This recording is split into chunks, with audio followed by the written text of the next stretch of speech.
Kain tayo. May plato doon sa buka. Kaya lang kung bahan may itong plato ni. Sudan. Sardinas with itlog.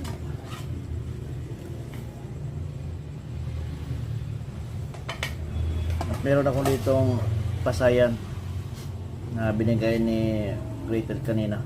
Bagatuwa. Ayan.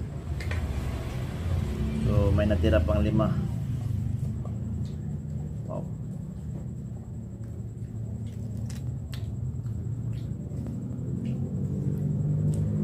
Sarap. Mainit pa, mainit.